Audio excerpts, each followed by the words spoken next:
আসসালামু আলাইকুম ওয়া রাহমাতুল্লাহি ওয়া বারাকাতুহু। আলহামদুলিল্লাহি রাব্বিল আলামিন ওয়াসসালাতু ওয়াসসালামু আলা সাইয়্যিদিল মুরসালিন ওয়া আলা আলিহি ওয়া সাহবিহি আজমাইন। সুপ্রিয় দর্শক মণ্ডলী, সাদর সম্ভাষণ এবং শুভেচ্ছা জানিয়ে শুরু করছি আপনাদের প্রিয় অনুষ্ঠান ইসলামী জিজ্ঞাসা। ইসলামী জিজ্ঞাসা অনুষ্ঠানের পরিচালনায় আছি আমি জয়নুল আবেদিন।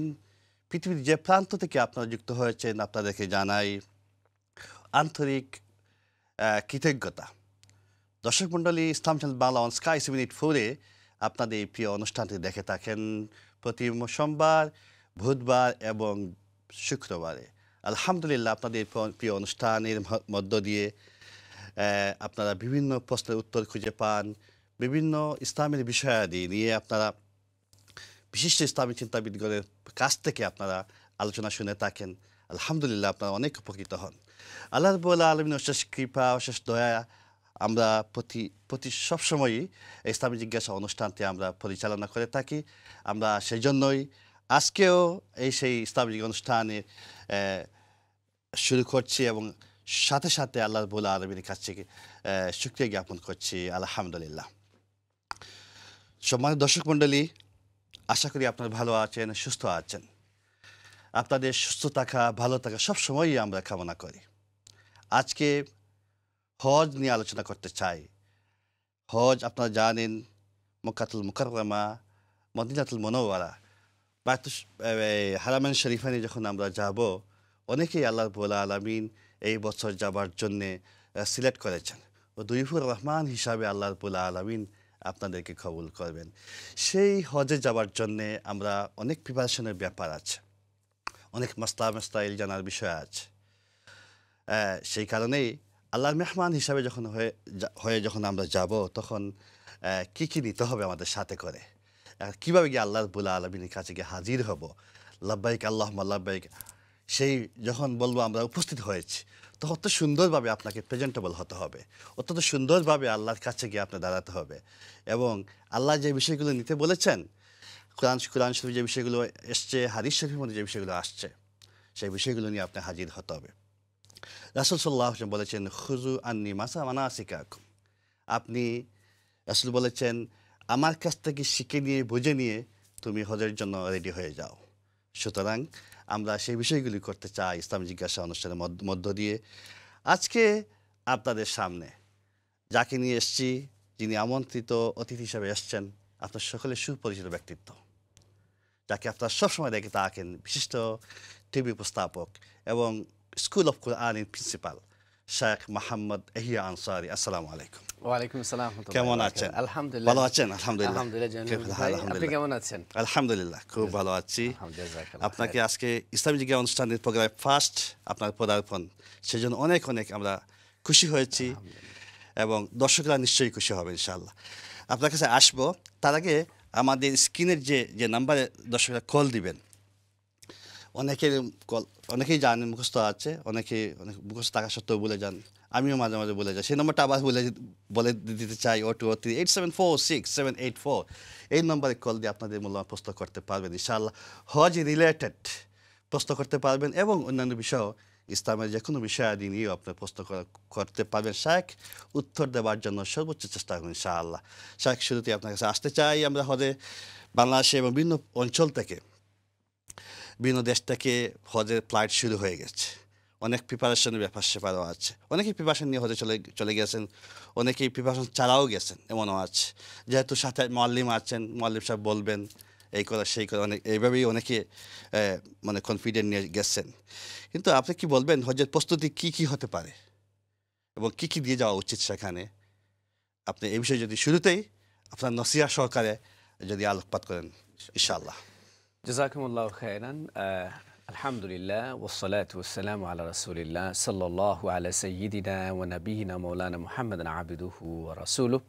ওয়া ক্বালা আল্লাহু সুবহানাহু ওয়া তাআলা, ইন্নাল্লাহা ওয়া মালাইকাতাহু ইউসাল্লুনা আলান নাবিয়্যি ইয়া আইয়ুহাল্লাযীনা আমানু সাল্লু আলাইহি ওয়া সাল্লিমু তাসলিমা। আল্লাহুম্মা সাল্লি আলা মুহাম্মাদিন ওয়া আলা আলি মুহাম্মাদ কামা সাল্লাইতা আলা ইব্রাহিমা ওয়া আলা আলি ইব্রাহিমা ইন্নাকা হামিদুম মাজিদ। اللهم بارك على محمد وعلى آل محمد كما باركت على إبراهيم وعلى آل إبراهيم إنك حميد مجيد. وقال الله سبحانه وتعالى وأتموا الحج والعمرة لله. আসলে আমরা এমন একটা সময়ে এই মুহূর্তে আমরা আছি যেটা হচ্ছে কি হজের মৌসুম বলা হয়। এবং এই আমরা সাধারণত জানি যে হজ আপনার ৮ই জিলহজ থেকে শুরু হয়। যদিও ৮ই জিলহজ থেকে শুরু হয়ে যায় এবং তারপরে আপনার ১৩ তারিখের মতো গিয়ে শেষ হয়ে যায় হজের মূল কার্যক্রম এই কয়েকটা দিন। কিন্তু আল্লাহ রাব্বুল আলামিন কিন্তু হজের জন্য পুরো আপনার ৩টা মাসকে কিন্তু নিযুক্ত করে দিয়েছেন। আমরা আসলে খুবই সৌভাগ্যবান যে আমরা খুবই অল্প সময় এখন কিন্তু আমরা মক্কা শরীফে আমরা যাতায়াত করতে পারি। পৃথিবীর সবচেয়ে মক্কা শরীফ থেকে সবচেয়ে দূরবর্তী যে দেশ আছে সেই দেশ থেকেও আপনি কিন্তু ৯ থেকে ১০ ঘন্টার মধ্যে কিন্তু মক্কা শরীফে চলে যেতে পারবেন আলহামদুলিল্লাহ। যাতায়াত ব্যবস্থার এত উন্নতি আপনার সাধিত হয়েছে। অথচ এক সময়ে দেখা যেত যে মানুষ আপনার এশিয়ার মহাদেশের বিভিন্ন দেশ থেকেও কিন্তু ৩ মাস ৬ মাস অনেকে ১ বছর আগ থেকে কিন্তু তারা প্রিপারেশন নিতেন যাওয়ার জন্য এবং সময় লাগতো। কেউ হেঁটে যেতেন, কেউ আপনার গরুর গাড়ি দিয়ে যেতেন, ঘোড়ার গাড়ি দিয়ে যেতেন। হ্যাঁ, তো অনেক মানুষ আমাদের বাংলাদেশ থেকেও কিন্তু অনেকেই হেঁটে গিয়েছেন। জি, জি। এরকম অনেক মুরব্বীদের কাছে কথা এখন শোনা যায়। জাহাজে এখনো কিন্তু অনেক মানুষ জাহাজেও যাচ্ছেন। তো যাই হোক, আমরা যেহেতু সময়ের এই যে সময়টাকে আমরা অনেকটা জয় করতে পেরেছি কিছুটা, এজন্য আমরা খুব দ্রুত চলে যেতে পারি।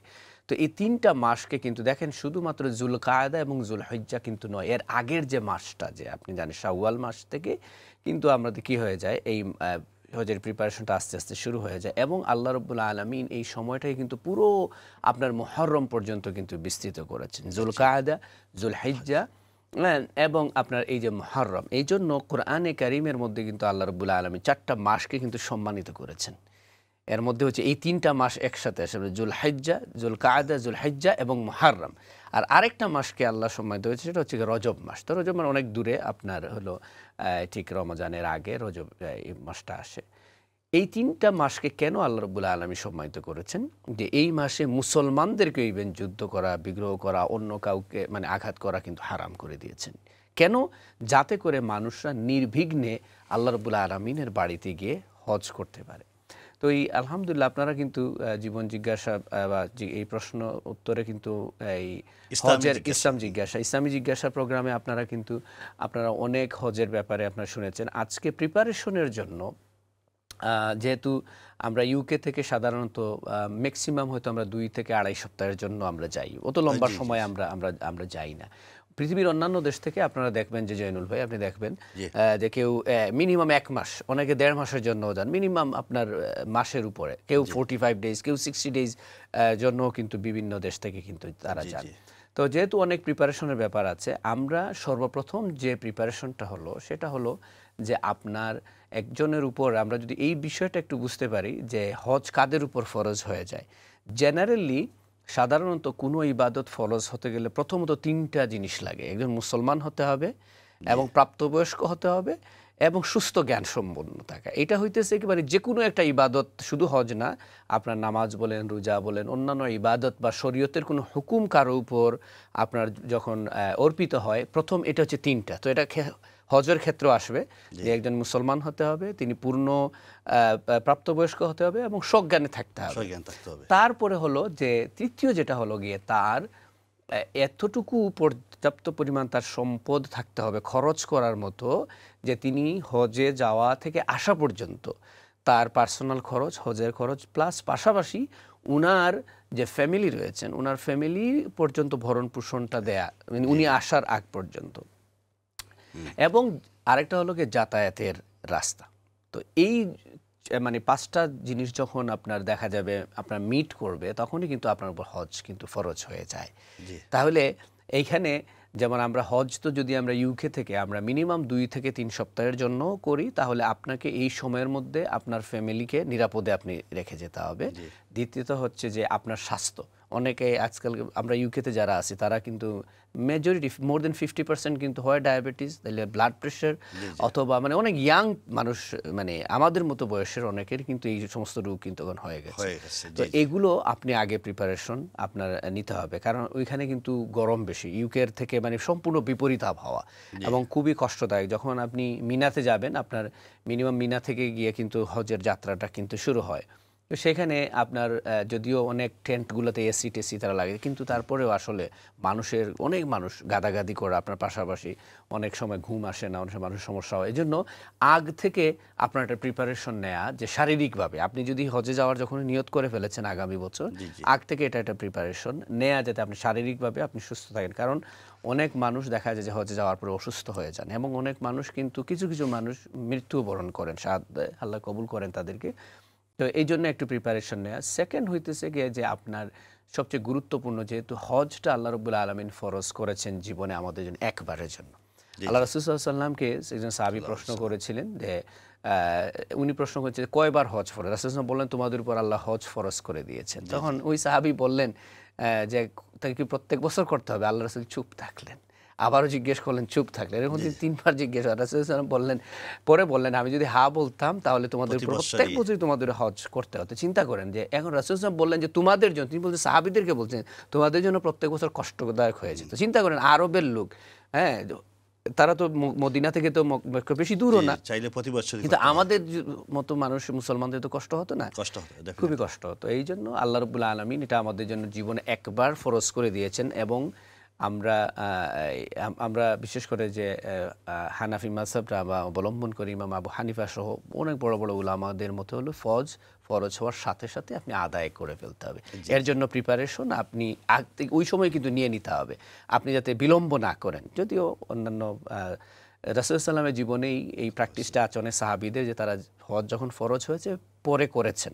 যেমন হজ কিন্তু ফরজ হয়েছে আপনার ষষ্ঠ হিজরিতে, আমরা জানি ষষ্ঠ হিজরিতে কিন্তু হজ ফরজ হয়েছে, কিন্তু রাসূল সাল্লাম তার জীবনের শেষ বছর যেটা দশম হিজরিতে গিয়ে তিনি কিন্তু হজ আদায় করেছেন। তো যেটার এই নাম হচ্ছে হিসেবে বিদায়ী হজ। হ্যাঁ, যেটাকে রাসূল সাল্লাম তো বিদায়ী হজ, কিন্তু রাসূল তো জীবনে একটা মাত্র হজই তো করেছেন। রাসূল সাল্লাম কিন্তু 4টা উমরা করেছেন, কিন্তু তিনি মাত্র একটা হজ করতে পেরেছেন, যদিও ষষ্ঠ হিজরিতে হজ আদায় করেছেন। এই প্রিপারেশনের মধ্যে আমরা শুধুমাত্র বাহ্যিক প্রিপারেশনেরটা থেকে আমরা খেয়াল রাখবো। প্রথম প্রিপারেশন হচ্ছে গিয়ে এই যে বললাম যে হজ ফরজ হওয়ার সাথে সাথে যেন আপনি হজটা করে ফেলেন। এর জন্য আপনার শারীরিক প্রস্তুতি হচ্ছে গিয়ে অত্যন্ত গুরুত্বপূর্ণ। তারপরে হলো কি যে আপনার টাকা পয়সা যেগুলো আছে এগুলো তো আপনি ম্যানেজ করবেন। দ্বিতীয় বিষয়টা হলো যে হজে যাওয়ার পরে যে হজের মূল গুরুত্বপূর্ণ যেটা আমরা তালবিয়াটা বলি, তাই না, যে হ্যাঁ, লাব্বাইক লা শারীকা লাব্বাইক, লাব্বাইক লা শারীকা লাব্বাইক বলে যে আপনি বারবার তালবিয়া পড়বেন। এইটা অন্তর থেকে বুঝা, শুধু তুতা পাখির মতো শুধু আওড়ানো না। এবং রাসূল সাল্লাম নিজে কিন্তু যখন তিনি ঘোষণা দিলেন, যে আমরা জানি দশম হিজরিতে রাসূল সাল্লাল্লাহু আলাইহি ওয়াসাল্লাম যে আমি হজ করতে চাই, তখন কিন্তু লক্ষ লক্ষ সাহাবীরা কিন্তু রাসূল সাল্লামের সাথে কি করলেন, একই সাথে হজ করলেন। এবং সাহাবীরা কিন্তু অসংখ্য হাদিসগুলোতে বর্ণনা আছে রাসূল সাল্লাল্লাহু নিজে যেমন লাব্বাইক আল্লাহুম্মা লাব্বাইক লাব্বাইক লা শারীকা লাব্বাইক এইরকম পড়তে পড়তে যখন মদিনা থেকে বের হয়ে আসছেন, বা ইভেন তারা যে জুল হুলাইফাতে যখন আসছেন, তাদের মিকাত, মদিনাবাসীর জন্য মিকাতটা হচ্ছে কি আপনার জুল হুলাইফা, ওই জায়গায় কিন্তু ইহরাম বাঁধতে হয়। জি। রাসূল কিন্তু থামেন নাই, বেশি বেশি করে পড়েছেন, এবং সাহাবীরা কিন্তু এমনভাবে উচ্চস্বরে পড়ছেন, মানে আকাশ বাতাস পুরো কিন্তু আপনার প্রকম্পিত হয়েছে এই মানে আপনার তালবিয়া সুরে সুরে কিন্তু। তো এইটা হচ্ছে গিয়ে জি, প্রথমে আমরা জাযাকাল্লাহ গুরুত্বপূর্ণ খায়ের। ইনশাআল্লাহ। Thank you very much. আমি একটু দর্শকের সাথে কথা বলে আসি। জি, আলহামদুলিল্লাহ। দর্শক মণ্ডলী, আপনারা যে নাম্বারটা দেখতে পাচ্ছেন স্ক্রিনের মধ্যে, সেই নাম্বার হচ্ছে, এগেইন আমি বলছি, 0203 8746784। এই নাম্বারে কল দিয়ে আপনার প্রশ্ন করতে পারেন ইনশাআল্লাহ। শায়েখ এহিয়া আনসারী আমাদের সাথে আছেন, আপনাদের প্রশ্নের উত্তর দেওয়ার চেষ্টা করবেন। দর্শক মণ্ডলী, শেখ এহিয়া আনসারী যে কথাগুলো বলছেন, সেখানে আপনি লাব্বাইক আল্লাহুম্মা লাব্বাইক যে গিয়ে যখন এটা বলবেন, তখন এখানে একটা বিষয় বলেছেন যে মানে এটা কী থাকতে হবে, আমি যেটা বুঝলাম যে খুলুসিয়ত থাকতে হবে, আপনি এখলাস নিয়ে সেখানে এটাই বলতে হবে। কোরআন শরীফ, কোরআনের মধ্যে এসছে ওমা উমিরু ইল্লা লিয়াবুদুল্লাহ মুখলিসিনা লাহুদ্দিন। সেখানে এই যে লাব্বাইকটা আপনি বলবেন, সেই লাব্বাইক কিন্তু অন্য স্লোগানের মতো হবে না। এটা যেমন আমরা 21শে ফেব্রুয়ারিতে একটা প্রতিপাদ্য আছে, বিজয় দিবসে একটা প্রতিপাদ্য আছে, স্লোগান আছে, 26 স্বাধীনতা দিবসে একটা স্লোগান আছে, আমরা বলি না, সেখানে যখন যেভাবে সেভাবে ইচ্ছা একটু বলে ফেলি। ঠিক সেই হজের একটা স্লোগান আছে, সেই স্লোগান হচ্ছে লাব্বাইক আল্লাহুম্মা লাব্বাইক। সেটা যখন বলতে যাবেন, তখন আপনার মধ্যে ইখলাস থাকতে হবে, আল্লাহ এটা আপনার মধ্যে আল্লাহর সন্তুষ্টি থাকতে হবে। আল্লাহর সন্তুষ্টি যদি এখানে থাকে, তখনই আপনার হজে মাবরুর হবে। আর যদি না থাকে আপনার মধ্যে খুলুসিয়ত, শুধু লোক দেখানো হয় বা সময়ক্ষেপণ হয়, বা আপনার টাকা আছে সেই জন্য গেলেন, সেই কারণে যদি হয়ে থাকে আল্লাহ সেখানে কিন্তু লা লাব্বাইক আল্লাহ এটা অ্যাকসেপ্ট করবেন না, লাব্বাইক আপনার কবুল হবে না। সুতরাং এই আনসারি এই বিষয়গুলো নিয়ে বলছেন এবং সেখানে ফরজ ওয়াজিবের বিষয়গুলো এসছে, প্রিপারেশনের বিষয়গুলো উনি বলছেন। আমরা আরও ওনার কাছ থেকে কথা শুনবো ইনশাআল্লাহ, আপনারা প্রশ্ন করবেন ইনশাআল্লাহ। আমি শেখ এই আনসারি ভাইয়ের কাছে যাব। আপনি এই যে লাব্বাইক কথা বলছেন এবং ফরজ ওয়াজিবের কথা আপনি বলছিলেন, আমরা তো নামাজের সময় দেখি যদি ওয়াজিব নষ্ট হয়ে যায় অনেক সময় কি করি আমরা সাহু সিজদা দেই, কিন্তু সেখানে তো অনেক সময় ওয়াজিব নষ্ট হয়ে যেতে পারে, হ্যাঁ, ফলে ফরজ নষ্ট হয়ে যেতে পারে। ও সেই ফরজ নষ্ট হয়ে যায়, ওয়াজিব যদি নষ্ট হয়ে যায়, তখন কি করণীয় এই সময়? হজের যে ওয়াজিবগুলোর ব্যাপারে আমরা একটু কথা বলি। যে ওয়াজিবগুলো যখন নষ্ট হয়ে যায় তখন আপনাকে হলো গিয়ে দম দিতে হয়, জি, জি। যেগুলো হচ্ছে গিয়ে যে আপনি একটা কুরবানি দেওয়া, এটা কুরবানি আপনাকে দিতে হবে। জি, তো আমরা যদি রাসূল সাল্লামের হজের কাছে চলে যাই তখন তারা কিন্তু তাদের কুরবানির পশুগুলো সাথে নিয়ে এসেছেন, জি, জি, তাই না? আপনারা দেখবেন যে রাসূল সাল্লাল্লাহু আলাইহি ওয়াসাল্লাম তার পবিত্র হাত মুবারক দিয়ে প্রায় ৬৩টা কুরবানি তিনি নিজে করেছেন। তারপরে তিনি আলী রাদিয়াল্লাহু তাআলা আনহুকে বলেছেন বাকিগুলো তুমি কোরবানি করো, প্রায় ১০০টার মতো করেছেন তাদের পক্ষ থেকে। তো বাট আলহামদুলিল্লাহ এখন যে ব্যবস্থাপনা মানে অনেক উন্নত হয়েছে, আরও সময় উপযোগী হয়েছে, মানুষের কষ্ট কমে গেছে। কারণ আপনি পশুর কুরবানিগুলো আগে নিয়ে আসা হতো এবং অনেক দূর কিন্তু এই পশুগুলো কী করতো আপনার আসতো, অনেকে কেউ মক্কা থেকে, কেউ ইয়েমেন থেকে, কেউ সিরিয়া থেকে, কেউ আপনার ইরাক থেকে, অনেক অঞ্চল থেকে মানুষ কিন্তু আপনার কুরবানি করতেন আগে।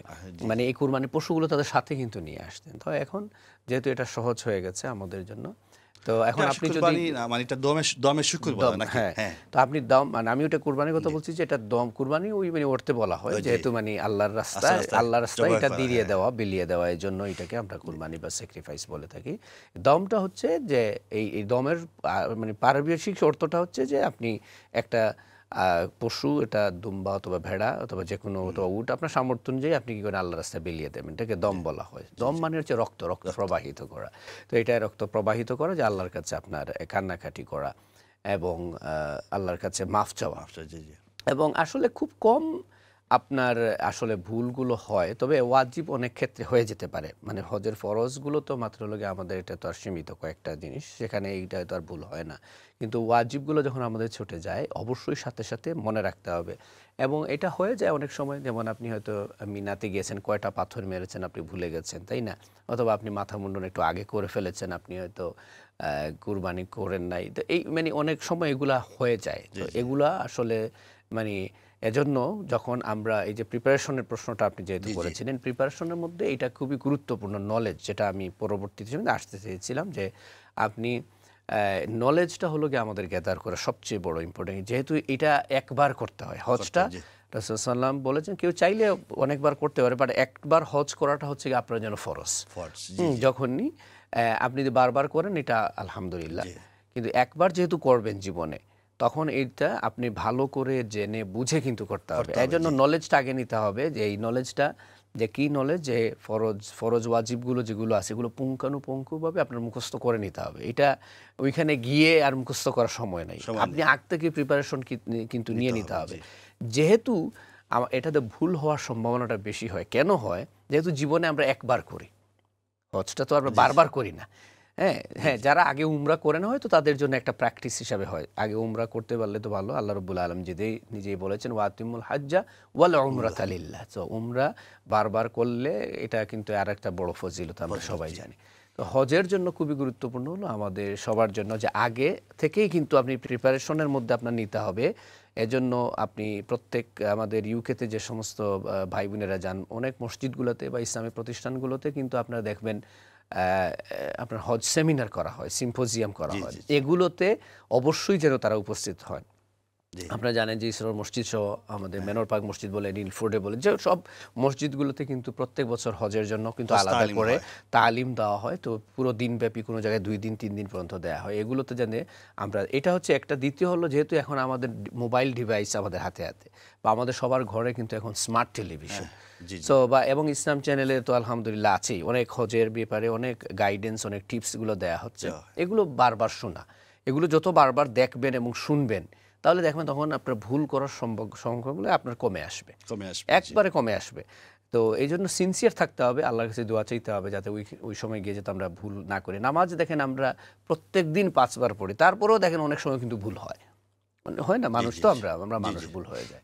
তো জীবনে একবার একটা ইবাদত করতে গিয়েছেন, ওইটাতে ভুল যে হবে না এটা কিন্তু গ্যারান্টি আল্লাহ রাব্বুল আলামিন ছাড়া কিন্তু দিতে পারেন না। রাইট। আর আল্লাহ রাব্বুল আলামিন এটা কিন্তু কেন দেখেন ভুল হবে, কারণ এটা কিন্তু একটা জিহাদ। রাসূল হ্যাঁ, সাল্লাল্লাহু আলাইহি সাল্লাম হজকে কিন্তু জিহাদের সাথে তুলনা করেছেন এবং অনেক সাহাবীদেরকে কিন্তু তিনি পরামর্শ দিয়েছেন যে তারা জিহাদে যেতে পারেন নাই, কিন্তু তারা যেন কি করেন, মানে তারা এটা আপনি মিন করছেন সর্বোচ্চ প্রচেষ্টা। সর্বোচ্চ, হ্যাঁ, জি জিহাদ বলতে হচ্ছে কি যে আল্লাহর রাস্তায় প্রাণান্তকর চেষ্টা করা, আল্লাহকে পাওয়ার জন্য নিজের জীবন বিলিয়ে দিতেও মানে কুণ্ঠাবোধ না করা, এটা হচ্ছে কি জিহাদের মূল অর্থ, তাই না? জি জিহাদের মূল অর্থ হচ্ছে যে যে মারামারি করা, কাটাকাটি করা, কিতালটা হচ্ছে এটা লাস্ট স্টেজ। জিহাদের অনেকগুলো অর্থ আছে, তার মধ্যে প্রথম অর্থ হচ্ছে যে নিজেকে আল্লাহর নাফরমানি থেকে বেঁচে থাকার জন্য, আল্লাহর সন্তুষ্টি অর্জন করার জন্য একদম থ্যাংক প্রাণান্তকর ইউ ভেরি মাচ। চেষ্টা আপনি করা, একটা ইনশাআল্লাহ। ব্রেকে যেতে হচ্ছে, আপনি ব্রেকে আপনার পরবর্তী আলোচনা আমরা শুনবো। দর্শক মণ্ডলী, শেখ এহিয়া আনসারী অত্যন্ত চমৎকারভাবে বলছিলেন হজের প্রিপারেশন নিয়ে, প্রস্তুতি নিয়ে।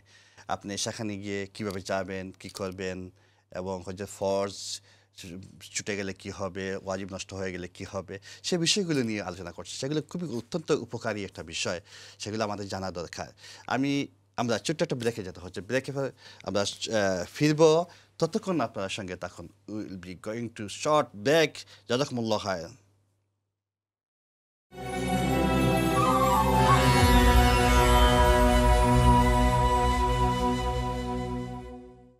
আসসালামু আলাইকুম ওয়া রাহমাতুল্লাহি ওয়া বারাকাতুহু। সম্মানিত দর্শক মণ্ডলী, আপনারা আলোচনা শুনছিলেন, হজ নিয়ে আলোচনা হচ্ছে। শেখ এহিয়া আনসারী অত্যন্ত সুন্দরভাবে হজের প্রিপারেশন আলোচনা করছেন এবং হজের ফজিলত নিয়েও বলছেন, হজের বিভিন্ন বিধিনিষেধ নিয়েও আলোচনা করছেন। আমরা মনোযোগ সহকারে শায়েখের আলোচনা আমরা শুনবো ইনশাআল্লাহ। আপনারা জানেন হজ একটি গুরুত্বপূর্ণ একটা ইবাদা।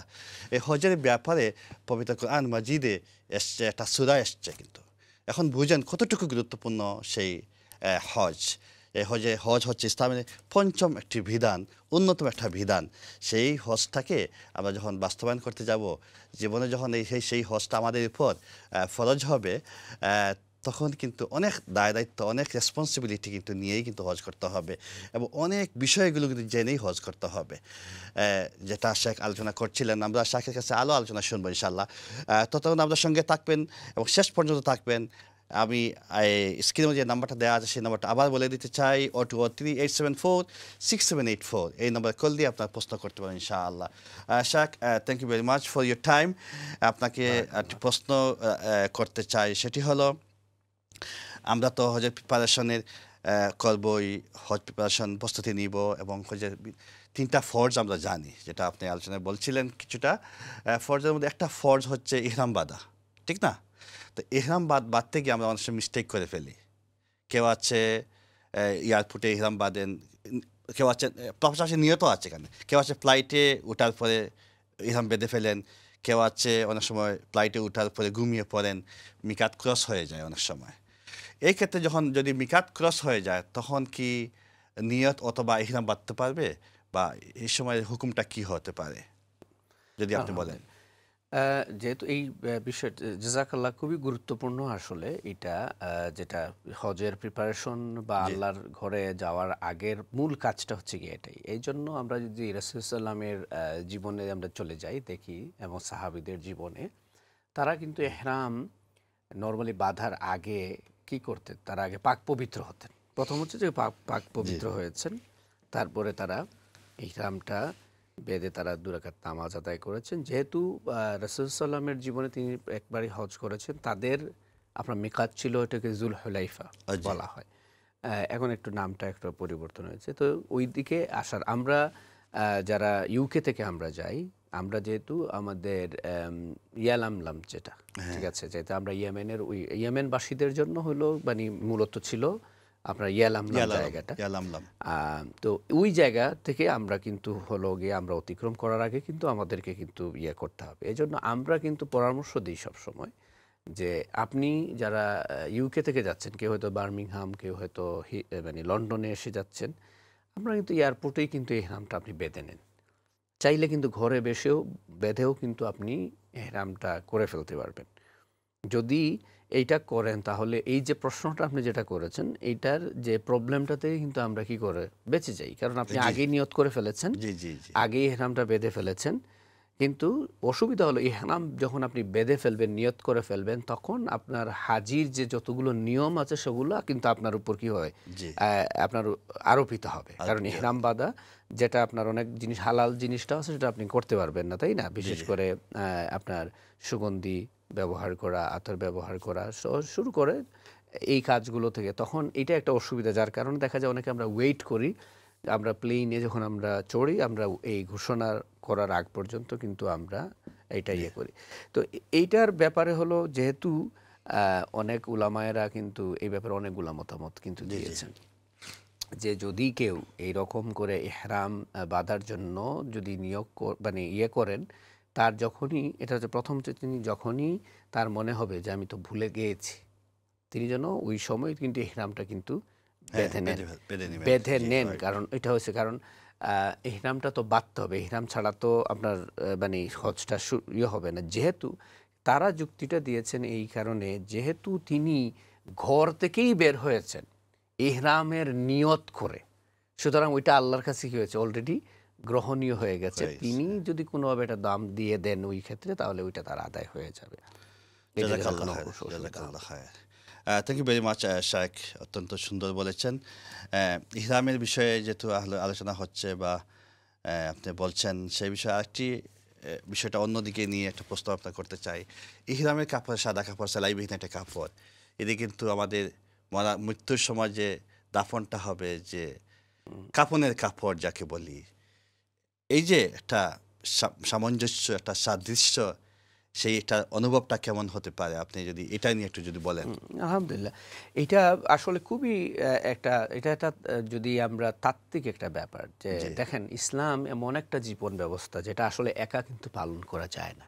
ইসলাম হচ্ছে কি এটা সমষ্টিগত একটা জীবন ব্যবস্থা। এই জন্য জি, জি, দেখবেন কোরআনে কারিমের মধ্যে আল্লাহ রব্বুল আলামিন যতগুলো আপনার আদেশ করেছেন এগুলোকে জমা বলা হয়, মানে আপনার সমষ্টিগতভাবে যে জি, জি, নামাজ পড়ো ওয়া আকিমু, জি, জি, তাই না? আদায় করে ওয়া আতু দেখবেন, তাই না? জি, জি, এই যে আমরা বললাম ওয়া আতিম্মুল হাজ্জা, এই জি, জি, আতিম্মু যে শব্দটা এটাও কিন্তু জামা, জমা, মানে জি, একজনকেও বলা হয় নাই। আল্লাহ শুধুমাত্র রাসূলকে বলা যায় হে রাসূল আপনি কি করেন, নামাজ পড়েন, অথবা আপনি নামাজ প্রতিষ্ঠা করেন, তাই না? জি, অথবা জি, আপনি শুধুমাত্র এটা আপনি দেখবেন যে কোরআন শরীফে সবগুলা যে অর্ডার আল্লাহ রাব্বুল আলামিন ইবাদতের ক্ষেত্রে দিয়ে সেগুলো হচ্ছে সমষ্টিগত। এই জন্য আমরা উলামাগণ স্কলারগণ কিন্তু বলে থাকেন ইসলাম হচ্ছে এমন একটা জীবন বিধান যেটা হচ্ছে গিয়ে সবাইকে নিয়ে কিন্তু আপনার আদায় করতে হয় এবং চলতে হয়, কারণ এটা আল্লাহ রাব্বুল আলামিনের পক্ষ থেকে মনোনীত একটা জীবন জি, জি, ব্যবস্থা, যে ইন্নাদ-দীনা ইনদাল্লাহিল আল্লাহ ইসলাম। ইসলাম, ইসলাম, তো এই জন্য যে আল্লাহ রাব্বুল আলামিনের উপর দেখেন আমরা ঈমান আনলাম, আল্লাহকে আমরা দেখি নাই, তাই না? তারপরে আমরা গাইবের উপর ঈমান আনি, যেহেতু এটা ঈমানের একটা অংশ, আপনি জি, গাইবের উপর আপনাকে ঈমান আনতেই হবে। এজন্যই তো আপনার ঈমানটা পরিপূর্ণ হবে। জি, জি, আপনি নামাজও পড়েছেন, তারপরে আল্লাহ রাব্বুল আলামিন আপনাকে আবারও অর্ডার দিলেন, তুমি এখন না খেয়ে দেখাও আমাকে। নামাজ পড়ার মাধ্যমে আগে অর্ডার দিলেন, দেখি কিভাবে মানলে। তো নামাজ আমরা মানলাম, তারপরে আল্লাহ অর্ডার দিলেন, দেখি না খেয়ে এখন উপোস থাকো। জি, জি, আমার উপোস থাকলাম। তারপরে ঠিক আছে, কিছু ধন সম্পদ এখন কামাইছো, আল্লাহর রাস্তায় কিছু দাও। দাও, হ্যাঁ, তাই না? জি, 2.5% যখনই তোমার নিসাব পরিমাণ মাল হয়ে যাবে 2.5% করে তুমি দাও। 2.5% পর্যন্ত আপনি দিলেন। দেন ইসলামের মৌলিক ইবাদত আপনি কি করলেন? জি, আল্লাহর উপর না দেখে বিশ্বাস করলেন, দেখেন নাই। জি, আল্লাহকে আপনি 5 বার আপনি সেজদা করতেছেন। জি, জি, তারপরে আপনি উপোস থেকেও আল্লাহকে তার রাজি খুশি তা পাওয়ার চেষ্টা করতেছেন। জি, তারপরে আপনার ধন সম্পদ আল্লাহর রাস্তায় দিয়েও চেষ্টা করতেছেন। এখন লাস্টে আল্লাহ রাব্বুল আলামিন কিন্তু এই যে হজে নেয়ার মাধ্যমে আল্লাহ রাব্বুল আলামিন তার বাড়ি দর্শন করাইলেন। তার বাড়িটা কি করেন দেখান আমাদের। আমরা জি, জি, এজন্য বলেছেন দয়ফুর রহমান অথবা দুইফুর রহমান, আপনি যে শব্দটা ইউজ করেছেন যে আল্লাহর বাড়ির মেহমান আমরা। আল্লাহ তার বাড়িতে নিয়ে যান এবং ওই যাওয়ার মধ্যে দেখেন আমরা কিন্তু আল্লাহ রাব্বুল আলামিনকে খুশি করার জন্য, বলার জন্য যে আল্লাহ আপনি যা বলেছেন আপনাকে না দেখে বিশ্বাস করেছি। আপনাকে দৈনিক 5 বার আমরা রুকু করি, সেজদা করি। আমরা সম্পদ দিয়ে, আমার শরীর দিয়েও আপনাকে পাওয়ার চেষ্টা করতেছি, মানে উপোস থেকে। জি, তারপরে আমার ধন সম্পদ দিয়েও আমি চেষ্টা করতেছি আপনার সন্তুষ্টি পাই। এখন চূড়ান্তভাবে আপনাকে পাওয়ার জন্য সব কিছু আমি বাদ দিয়ে দিলাম। আমার ধন, আমার সম্পদ, আমার সম্মান, আমার ছেলে, আমার মেয়ে, আমার বাড়ি ঘর সব কিছু ছেড়ে দিয়ে তোমাকে পাওয়ার জন্য একমাত্র চলে আসছি জি। এই সাদা কাপড় দিয়ে, যদি ইন্তেকালও হয়ে যায় আপনার কাছেই আমি যেন চলে আসলাম। এই সুবহানাল্লাহ। মূলত এই যে সাদা কাপড় পরার এটা হচ্ছে কি অন্যতম একটা স্পিরিট, জি যে আল্লাহ রাব্বুল আলামিনকে চূড়ান্তভাবে পাওয়ার জন্য দেখেন আমরা মানে কোনো ভেদাভেদ নাই, মানে সব লক্ষ লক্ষ মানুষ, 2.5 থেকে 3 মিলিয়ন মানুষ কিন্তু আপনার একই কাপড়ে। একই কাপড়ে আপনার 7 তারিখ থেকে নিয়ে এই যে 13টা তারিখ পর্যন্ত কন্টিনিউয়াসলি আপনার আল্লাহ রাব্বুল আলামিনকে পাওয়ার জন্য চেষ্টা করা। তো এইটাই মানে হচ্ছে গিয়ে এতে অন্যতম একটা স্পিরিট, যে এই সাদা কাপড় যে মানে একদম কাফনের মতো, তাই না? আপনার যদি ইন্তেকাল হয় তাহলে ওই কাপড় দিয়ে কিন্তু মানে যারা হাজে ইন্তেকাল করবেন এই কাপড় তাদের জন্য আলাদা কোনো কিন্তু আর কাফনের প্রয়োজন হয় না, এই কাপড় দিয়ে তাদেরকে এইভাবে। এবং আল্লাহ রাব্বুল আলামিন অনেক সংখ্যক হাদিসও আছে, যারা হজ না করে মারা যাবে আল্লাহ রাব্বুল আলামিন তাদেরকে একটা মকবুল হজের কিন্তু সওয়াব দেবেন, এবং এই এবং প্রত্যেক বছর একদম কিয়ামতের আগ পর্যন্ত কিন্তু তারা এই সওয়াবটা কিন্তু এরকম পেতেই থাকবেন তাদের ইনকমপ্লিট হজের জন্য। জি জি, জাযাকাল্লাহ খায়ের, অত্যন্ত সুন্দর বলেছেন। সম্পর্কে একটা প্রশ্ন আপনার কাছে রাখতে চাই, সেটি হলো সেলাইবিহীন কাপড়ে, এহরামের কাপড়ে, সাদা কাপড়ে লক্ষ লক্ষ মানুষ কিন্তু সেখানে তাওয়াফ করবেন, হাঁটবেন, সারা বিশ্ব কিন্তু সেখানে সেদিকে তাকিয়ে থাকবে কিন্তু। সুবহানাল্লাহ। এটাকে বলা হয় এটা বিশ্বের সর্বোচ্চ একটা ইসলামী সম্মেলন বলা হয়, ঐতিহাসিক সম্মেলন। সেই সম্মেলনে যখন আমরা বাংলাদেশ থেকে যাবেন মানুষ, বিভিন্ন দেশ থেকে যাবেন, বিভিন্ন ধরনের মানুষ, সবাই কিন্তু একই একই কাপড়ে, ঠিক না? তখন কিন্তু সেখানের অনেক কিছু আছে, যে আমরা ইরান থেকে যদি যারা যাবে, বাংলাদেশ থেকে যারা যাবে, তাদের মধ্যে বিভিন্ন ম্যানারের যে কী হবে পার্থক্য দেখা দিতে পারে, ঠিক না? অনেক কিছু আছে বেশ কম দেখা দিতে পারে। তখন গিয়ে কি হয়ে যেতে পারে একটা আমরা যারা যাব বাংলাদেশ থেকে বা এখান থেকে যারা যাব, বাঙালি যারা আছেন, অনেক সময় তারা রাগান্বিত হয়ে যান, অনেক সময় তারা ঝগড়া ফাসাদে লিপ্ত হয়ে যান। হ্যাঁ, তখন কিন্তু অন্য দেশের মানুষ কিন্তু ঝগড়া ফাসাদে লিপ্ত হবে না, কিন্তু তারা বুঝবে যে এখানে আমরা হজে আসছি, বা এই ধরনের একটা মেন্টালিটি আর একটা পরিবেশ অনেক সময় ক্রিয়েট হয়ে যায়। তখন এই সময় কি করা উচিত, কিভাবে এটাকে ট্যাকল দেওয়া উচিত, বা কতটুকু ধৈর্য ধারণ করা উচিত, আপনি কি বলবেন এই বিষয়ে? এই সময়টা আসলে মানে আমি আগেই আপনাকে বলেছি যে এই সময়টা একটু গরমটাও বেশি থাকে নর্মালি। এই সময় যেহেতু যাচ্ছেন গরম একটু বেশি থাকবে, হয়তো কোনো এক সময় যদি মানে উইন্টার টাইমটা পড়ে যায় আলহামদুলিল্লাহ, জি জি কিন্তু সাধারণত আগামী কয়েকটা বছর গরমের সময়টাই থাকবে, এবং মানুষের আসলে ধৈর্যের বাঁধ এমনিই ভেঙে যায়। কারণ জি হলো জি গিয়ে কারণ হজের মূল স্পিরিটটি হইতেছে আপনি কষ্ট করবেন, জি জি এই কষ্টের মাধ্যমেই, কারণ এই যে মিনাতে অবস্থান করা, তারপরে সেখান থেকে আপনি আরাফায় যাওয়া, তারপরে আরাফা থেকে আপনি যখন রিটার্ন করবেন সেখানে আপনি মুজদালিফায় রাত্রে অবস্থান করা, জি তারপরে আপনি জামারাত করা, প্রত্যেকটা কাজই মানে অসংখ্য মানে খুবই ধৈর্যের সাথে কিন্তু এখানে পরিচয় দিতে হয় প্রত্যেককেই। এবং আপনি যেটা বলেছেন যে মানুষ, এত মানুষ গিজ গিজ করতেছে, এবং আপনি যে টেন্টে আছেন, মনে করেন মিনাতে গিয়ে প্রথমে অবস্থান করতে হয়, তো মিনাতে আপনি কার সাথে পড়ছেন, আপনার পাশের বেডে কে আছে আপনি জানেন না। এই যে কালচারাল যে আমাদের একটা অনেক বেশ কম থাকে, যে সাংস্কৃতিক মানে ভিন্ন দেশি হওয়ার কারণে আমরা এক দেশের মানুষ, অনেক সময় দেখা যায় আমাদের মধ্যে টুকটাক লেগে যায়, তাই না? আন্ডারস্ট্যান্ডিং এর মধ্যে অনেক পার্থক্য থাকে, অন্য দেশের মানুষ যারা আছে তাদের আরও তো লাগতেই পারে, কিন্তু আসলে আল্লাহর বড় নেয়ামত। আমি নিজ থেকে আলহামদুলিল্লাহ মানে পর্যবেক্ষণ করার আমার যেহেতু সুযোগ হয়েছে, আলহামদুলিল্লাহ আমি যে বছর হজ করেছি প্রায় নিয়ারলি মোর দেন 2.5 মিলিয়ন মানুষ কিন্তু ওই বছরও ছিল, মানুষের মানে মানে মানুষ আর মানুষ। তো তারপরেও আলহামদুলিল্লাহ মানুষ কিন্তু খুবই ধৈর্যশীল, চেষ্টা করেন, প্রত্যেক মানুষই কিন্তু চেষ্টা করেন যে মানে সর্বোচ্চ ধৈর্যটা দেখানোর জন্য। আর সবর হইতেছে গিয়া মানে সব কিছুর কিন্তু মূল, কারণ যারা বেশি সবর করবে, যারা যত বেশি ধৈর্য ধরতে পারবেন, তারাই কিন্তু একমাত্র সফল কাম হবেন। এবং আল্লাহ রাব্বুল আলামিন তো কোরআনে এক জায়গায় অসংখ্যবার কিন্তু এই সবরের কথা বলেছেন, যে ইন্নাল্লাহা মাআস সাবিরিন, আল্লাহ ধৈর্যশীলদের সাথে আছেন। এখন আমাদের মনে রাখতে হবে যে আমরা আল্লাহর মেহমান।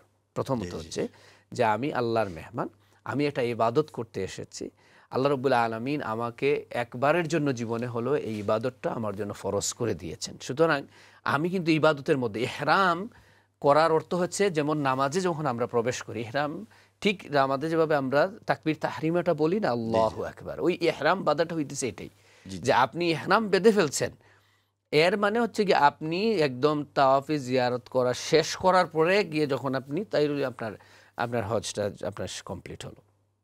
এজন্য জাযাকাল্লাহ, কিন্তু হ্যাঁ। রাসূল সাল্লাম বলেছেন যে যারা যে তারা রাজাতকু উম্মু যে উম্মুকে যে তাদের একজন মাসুম মা বাচ্চার মতো ফিরে আসে। প্রসব করলে যেভাবে একটা সন্তান একদম নিষ্পাপ থাকে, এটা বাচ্চার তো মানে নিষ্পাপ ওই রকম করেই কিন্তু মানুষ তার ঘরে ফিরে আসে। এটা হাদিসে দেখো আসছে, লা কিভাবে হবে। ফাসা ওয়ালা ফুসকা ওয়ালা জিদালা। হ্যাঁ, জি, তো জি। এটা কন্ডিশন আছে অবশ্যই যে যারা এই সব কাজগুলো থেকে বেঁচে থাকবে।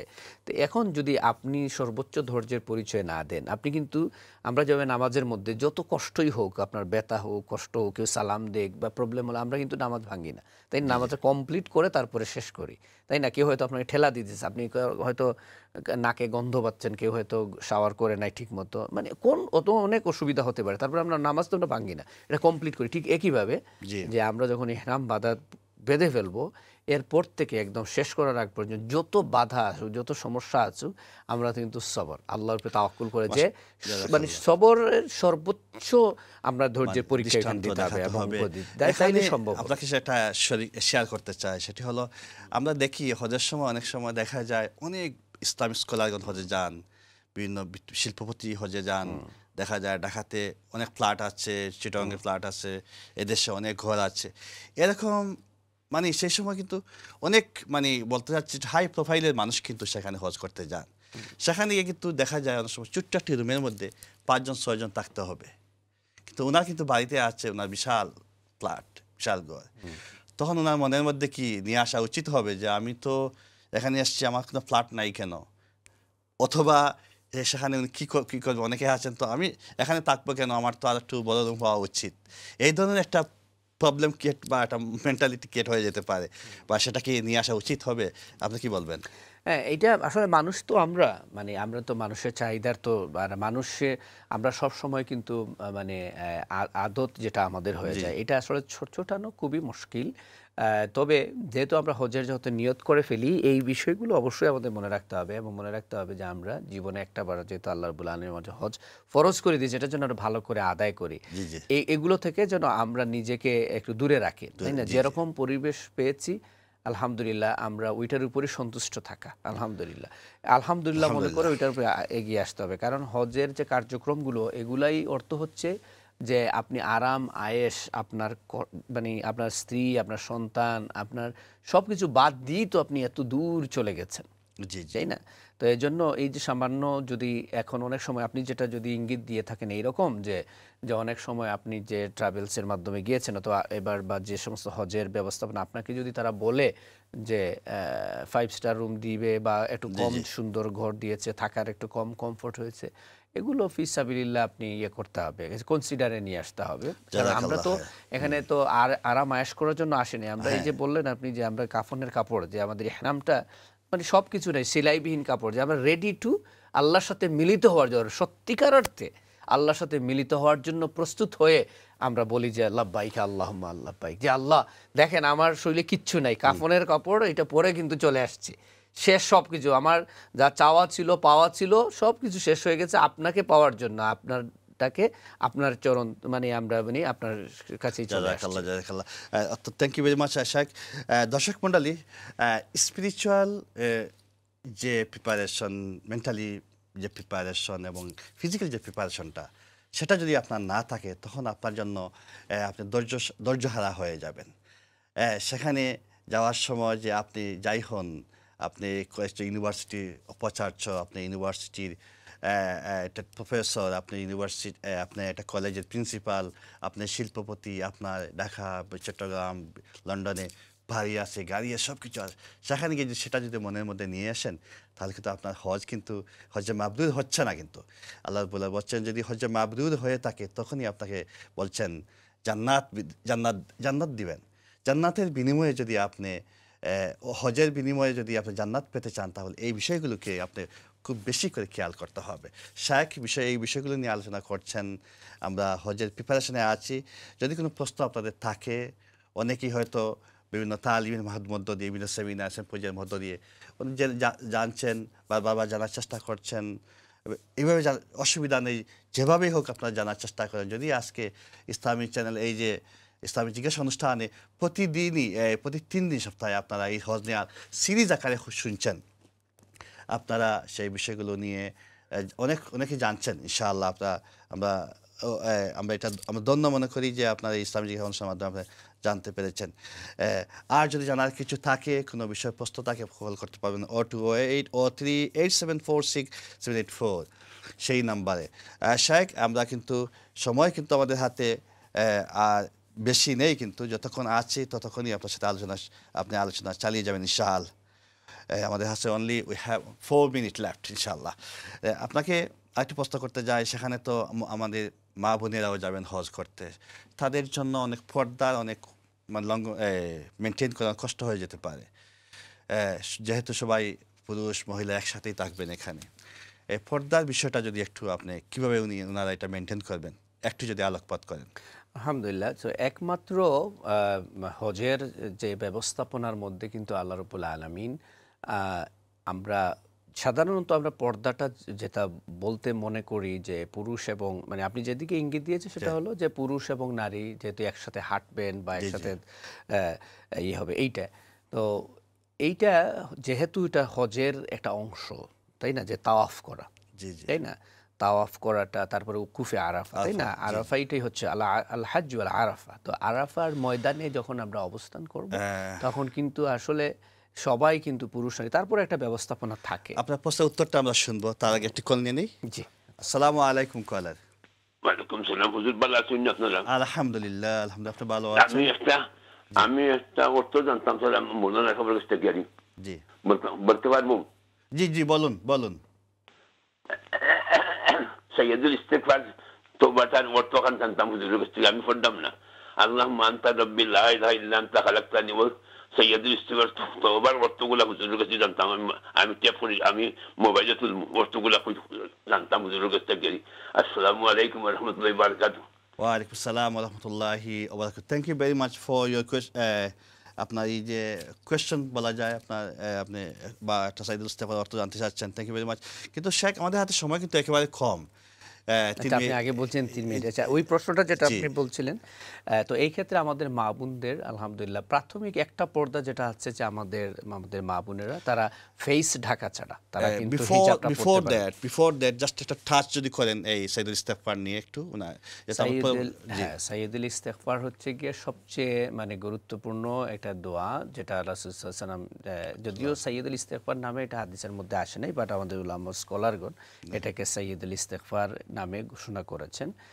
যেহেতু এটার মধ্যে এমনভাবে বলা হয় যে যে আল্লাহ, আমি যে পাপগুলো করেছি, আপনি আমার সৃষ্টিকর্তা, তাই না, যে আমি যে গুনাহগুলো করেছি, হ্যাঁ, এই যে তাওবা করার যে মানে এত কম্প্রিহেন্সিভ যে দোয়াটা, এই জন্য এটাকে সাইয়্যিদুল ইস্তেগফার বলা হয়। তো আমি আশা করব যে ইনশাআল্লাহ উত্তম একটা ইস্তেগফার, ক্ষমা প্রার্থীর যে দোয়াটা আর এই জন্য এটার বাংলা আমাদের হিসনে মুসলিমের মধ্যে আমাদের বাংলা আছে। ইনশাআল্লাহ আমি অনুরোধ করব যে আমাদের মুরব্বী, আমি চিনি উনাকে, উনি প্রায় সময় কম, এটা ইনশাআল্লাহ আমরা এটা ব্যাপারে বলে। Thank you. মানে এটা তো আমরা ওনাকে বলতে পারি এটা সবচেয়ে উত্তম একটা তওবা করার একটা দোয়া, সাইয়্যিদুল ইস্তেগফার। Thank you very much. আমাদের হাতে সময় 1 মিনিট আছে, আপনি 1 মিনিটে আপনি বলবেন ইনশাআল্লাহ। আলহামদুলিল্লাহ, আমি এটাই বলবো যে আলহামদুলিল্লাহ যারা এই বছর আমরা ইউকে থেকে হজে যাওয়ার নিয়ত করেছেন তাদের জন্য অবশ্যই আমার শুভকামনা এবং অন্তর থেকে দোয়া, আমাদের জন্য দোয়া করবেন। আল্লাহর বাড়ির মেহমান আপনারা হচ্ছেন, পুরো যে প্রিপারেশন আপনারা নিতে পারেন এবং ভুল ত্রুটি ছাড়া যেন হজটা আমরা সবাই করতে পারি এবং হজে গিয়ে যেন আমরা বেশি বেশি ইবাদত বন্দেগীর মধ্যে যেন আমরা লিপ্ত থাকি, বাকি অনেকগুলো হয়তো কাজ যেগুলো আছে সেগুলোতে যেন আমরা বেঁচে থাকতে পারি। কারণ আল্লাহ রাব্বুল আলামিন তার এই ঘরে যাওয়ার জন্য যেন তিনি যাদেরকে আহ্বান করেছিলেন, সেই যে ইব্রাহিম আলাইহিস সালাম ঘোষণা দিয়েছিলেন ওয়াজিন বিন নাসি বিল হজ, তখন যারা কিন্তু লাব্বাইক বলে আমরা হাজিরা দিয়েছিলাম, তাদের খাতায় যেন আল্লাহ রাব্বুল আলামিন আমাদের নামটা লিখেন। এবং আমি এই আশা করব আল্লাহ রাব্বুল আলামিন আমাদের ইসলাম চ্যানেল সমস্ত দর্শকবৃন্দ যারা এবছর হজে যাওয়ার নিয়ত করেছেন, আপনাদের হজকে আল্লাহ কবুল করেন, আমাদেরকেও বারবার আল্লাহ রাব্বুল আলামিন তার ঘরকে জিয়ারত করার নসিব দান। জাযাকাল্লাহ, থ্যাংক ইউ ভেরি মাচ। আপনি সময় দিয়েছেন, thank you for your valuable time. আপনি আবারও আপনাকে আমন্ত্রণ জানাচ্ছি, আবার আসবেন, আপনার আলোচনা শুনবো, অত্যন্ত চমৎকার আলোচনা, সেই জন্য আপনাকে ধন্যবাদ। জাযাকাল্লাহ খায়র। দর্শক মণ্ডলী, আমাদের সাথে ছিলেন শেখ এহিয়া আনসারী। ইনশাআল্লাহ আপনারা অত্যন্ত মনোযোগ দিয়ে আপনার শাখের আলোচনা শুনেছেন। আমরা হজের আলোচনায় ছিলাম, আমরা যারা এই বছর হজে যাচ্ছি, চলে গিয়েছি, যারা যায়নি, ইনশাআল্লাহ আমরা যেন সুন্দরভাবে, খুব সুন্দরভাবে আল্লাহর উপর ভরসা করে যেন যেতে পারি, সেখানে গিয়ে লাব্বাইক বলতে পারি, সেই লাব্বাইক যেন লাব্বাইকের মধ্য দিয়ে যেন আমরা খুলুসিয়ত প্রকাশ করতে পারি, এবং উকুফে আরাফা যেখানে মূল অধিবেশনটা শুরু হবে, সেখানে যে যে বিধিনিষেধগুলো আছে, সেখানে যে নিয়মকানুন আছে, সুন্দরভাবে আমরা যেন ফলো করতে পারি, বাস্তবায়ন করতে পারি, সেই প্রত্যাশায়। এবং আপনারা যেখানে থাকেন ভালো থাকেন। আগামী প্রোগ্রামে দাওয়াত জানিয়ে আপনার সুস্থতা কামনা করে এখানেই শেষ করছি আজকের ইসলামী জিজ্ঞাসা অনুষ্ঠান। আসসালামু আলাইকুম ওয়া রাহমাতুল্লাহি ওয়া বারাকাতুহু।